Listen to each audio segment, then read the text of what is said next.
Singapore is pumping in another 33 billion Sing dollars into the economy to support businesses and people as the fight against COVID-19 continues.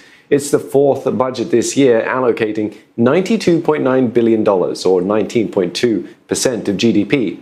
Singapore's Deputy Prime Minister Heng Keat has dubbed the financial statement the Fortitude Budget. Chloe Chu reports. DPM Heng called it a landmark package and a necessary response to an unprecedented crisis.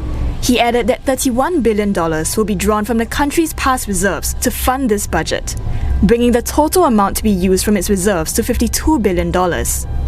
Members of this House know how strict I have been on prudence and my ministry's emphasis on value for money spending. The Public Accounts Committee has also been scrutinizing the government's expenditure.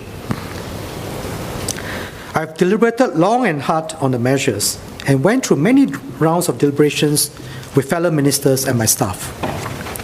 I have also discussed with PMs and my cabinet colleagues before finalizing this set of measures. To help companies and protect jobs, firms will get one more month of wage subsidies, taking the total duration of the job support scheme to 10 months.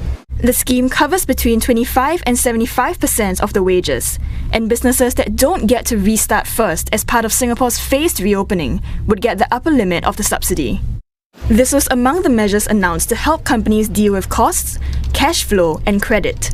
Other measures include an extension of the foreign worker levy waiver and rebate, deferring higher Central Provident Fund contribution rates for senior workers, and rental waivers. More support will also be given to help businesses transform in the long term to seize new opportunities. $500 million will be allocated to help these firms go digital. This includes efforts to adopt e-payment methods and digitalizing other business processes.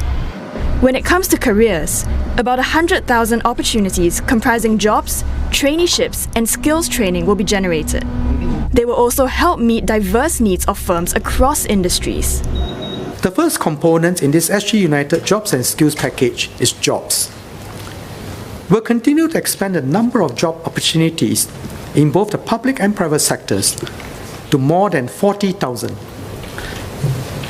The public sector will bring forward our hiring to meet long-term needs like early childhood education, healthcare, and long-term care. Together with jobs to meet short-term needs related to COVID-19 operations, such as healthcare declaration assistants and swabbers, the public sector will create 15,000 jobs.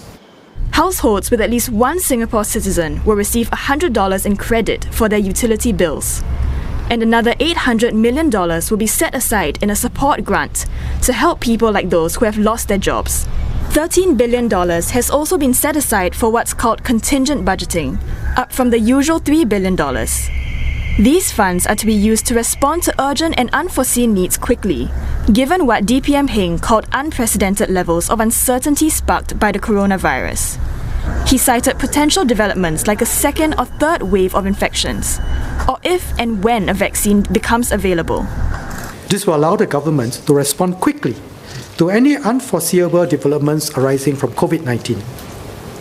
This could include public health or fiscal measures that have to be put in place quickly if the medical or economic situation deteriorates.